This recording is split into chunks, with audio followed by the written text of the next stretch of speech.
This is Charles with Aerial Skycam. Here back with you, still at the LSU lake from our previous video.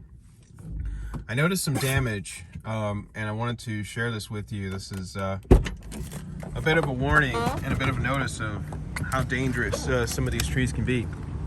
You know, even a small tree, relatively small tree from the looks of it, can also be dangerous in a storm like Hurricane Ida that passed through yesterday. You see right here, we got some debris on the ground. Everything looks fine. But over here on the left, we've got a tree. Zoom out a little bit. We've got a tree that looks like a type of oak. And coming up on it, you can see that it snapped right there. Now, that piece of branch that snapped off, that weighs over 1,000 pounds. Well over, possibly closer to 1,500 or so, about half of the weight of a car. And that came down with a lot of force and fury last night in the storm. You can feel out here the winds are still blowing. So when you're in your yard doing cleanup, bear in mind that these kind of things could break. Some of these hanging branches that could be broken already and hanging overhead. Like I'm gonna zoom in on this tree right here and show you that. You see that branch right there? That branch is ready to fall. That branch could easily weigh over 100 pounds. Doesn't look very big, but it's high up in that tree. If that falls on your head, that could hurt you. That could do a lot more than hurt you.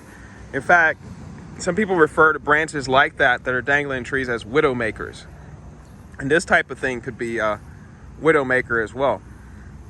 You can kind of see right here how the tree is down, how it's got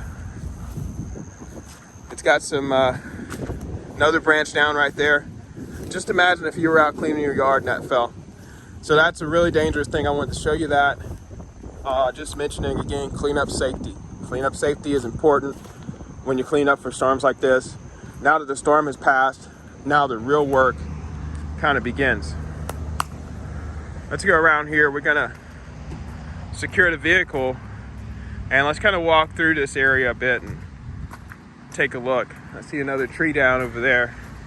There's some people kind of coming out. This is a park by the lake, so a lot of people like to come out here. Big clearing. You can see the Capitol building of Baton Rouge off in the distance right there, standing pretty iconic. It's by law, it's the tallest building in downtown Baton Rouge. It's built back in the 30s, and the governor at that time had legislation passed that made that the regulation standard tallest building in the city. Very interesting, colorful governor by the name of Huey Long, pretty famous. So, I'm gonna make sure the Volvo is locked up here, and we'll take a quick look around this area. A lot of trees around the area. We'll take a quick look around and do a walking survey of storm damage. Let's see here.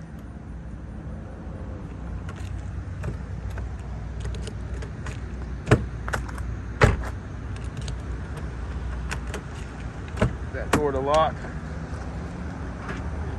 There it goes. All right. Thing about these trees is they're just a small part of what goes on with the storm as far as the danger. You still got the wind, you got the rain, of course you have the flooding that also happened with this storm. But then the cleanup in areas like this, a big part of your cleanup is going to be dealing with the trees that came down.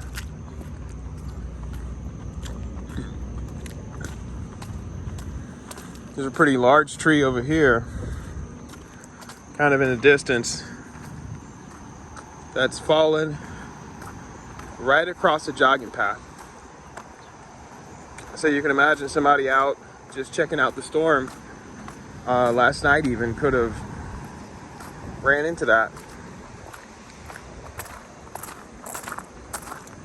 Let's see, we'll get up on this boat dock and kind of zero in on that tree.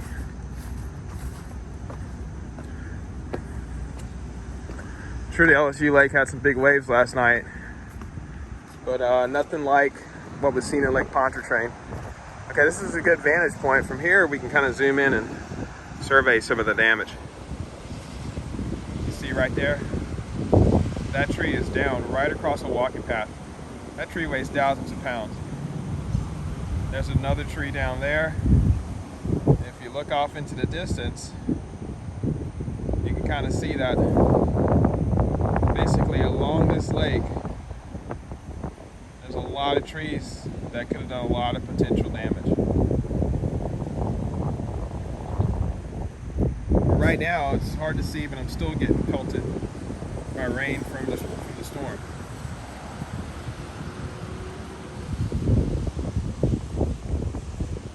So bear in mind, the most important things to recap is safety when it comes to cleaning up. Tree safety. These trees are wet, they're waterlogged, they're heavy. They've got branches dangling down like the tree I showed you back there. You can't see it from this side. And they've got big arms and big branches of the trees that could easily come down, just like this log here. And even though they look small, if those things are falling from 50 feet, 30 feet up, and they hit you in the head, they hit you on the neck, they hit your arm, they could do lots of damage. And then in combination with the fact that the roads are blocked right now, the power's out, EMS is having a hard time getting to you, you could see that a tree branch that fell down like those over there could become a real nightmare. If you like this kind of safety content, you like this kind of content talking about the storm and safety and things to do and tips for cleaning up, be sure to like and subscribe. Smash that like button. This is Charles at Aerial Skycam, signing out on a windy day after Hurricane Ida in Baton Rouge, Louisiana.